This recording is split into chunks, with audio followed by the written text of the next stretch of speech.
Senator and a Fox News contributor, Jehmu Greene, and Newsday columnist and Fox News contributor, Ellis, Henican. Good to have both of you here today. Thanks, Governor. Let's jump in on debt ceiling negotiations. We've had people march to the podium and say the world is effectively going to come to an end if we don't get this resolved. I think it's serious, but has it been pushed a little too hard? No. Okay. No, it hasn't. No, because of some of the reasons you mentioned and some you haven't.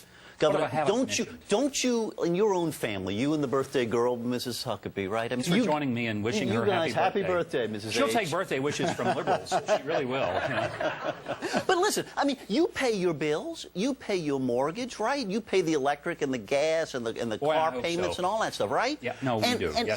And you understand, as Washington seems not to, that bad stuff would happen if you didn't. Why is it that your Republican colleagues out on the campaign trail and in the House seem so blind and frankly, a little reckless about that? Well, see, I don't think it's a matter that they don't think we ought to pay our bills. I think that they understand we shouldn't run up a bunch of bills we never could pay in the first place.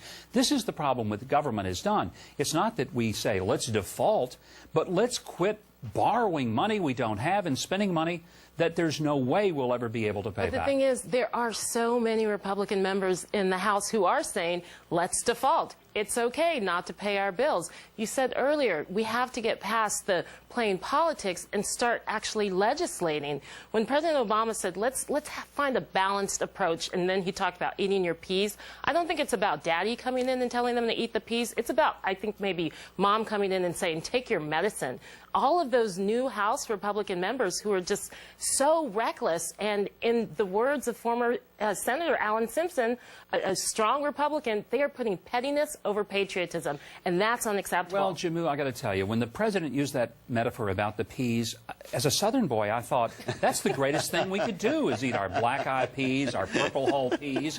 That's not punishment. That's a gift. But here's what I don't understand. The Democrats have all gotten their talking points, and they're using this phrase, balanced approach. I mean, that's right off the fax machine. I understand where it's coming from. But balanced approach means let's raise taxes. No, Governor, it doesn't really mean that. It means that the people at the top ought to share some of the burden. We don't want to just stick it to grandma. Don't we want those corporations? Most of the taxes. Agree with you. Let's get rid of the loopholes. Okay. But let's don't raise the tax rates. That's what a lot of people are wanting to do, raise tax rates. That's counterproductive. If you want to lower rates but create a situation in which you don't have the loopholes and you don't have people who are gaming the tax system, then you know what? I think the Democrats ought to adopt the fair tax model. The fair tax doesn't tax productivity, it taxes our consumption. And when that happens, then everybody's going to have skin in the game in a different kind of way, and rich people who buy more things will be paying more taxes. But, Governor, don't you have a problem with the fact that a hedge fund manager who takes his, limo town car into the office every day, that he is paying a lower tax rate than the assistant who's setting up his meetings, setting up his lunches? There's a problem with that, and I think it absolutely is a balanced approach. That's not a talking point. It's let's come to the negotiation table with the ability to compromise. Well, and we have not seen anyone from the Republican side saying, okay, we're willing to compromise. Jehmu, I would agree that if it's balance we're talking about, and balance means that we're going to create a system in which people whose taxes are assessed at the point of however the income is raised, that's one thing. But that's not what I'm hearing. It's let's go after a higher rate. That's what I'm not for.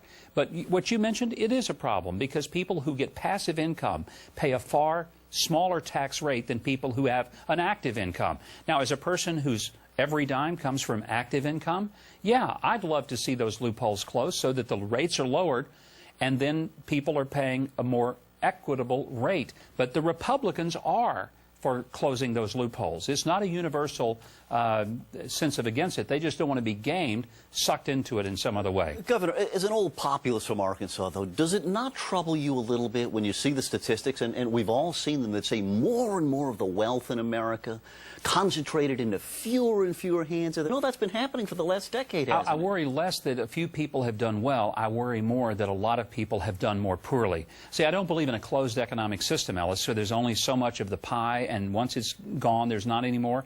The economy can grow to a larger amount and give more people the capacity to be prosperous. I do worry that we've got almost 15 people out of work, and I worry that this president has spent almost $1 trillion so-called stimulating the economy, and it has had a counterproductive effect on getting those people to work and having them a job. The top 2% of the most wealthiest people in the top 2% of the country own the entire pie, and they're not willing to share it. And we are right now taking in less revenue than we were back when the Korean War was going on. Like, this is 50 years ago. This is the same amount of revenue we're taking in. That's not a balanced approach. And again, I think anyone growing up, learning about politics, if you want to run for office, you're going to have to compromise. That's what I was taught. That's probably why I haven't run for office, because I'm not good at compromising. The whole if you idea get of elected, balanced compromise. approach, it's like the two things I want the Democrats to quit saying are balanced approach, and George W. Bush is blamed for all of it, and change the talking points. We've got to go. Our time is up. Otherwise, I would love to continue the discussion. Jehmu, thank you, and Ellis. It's great to have you here for the hot seat. Thank you very much.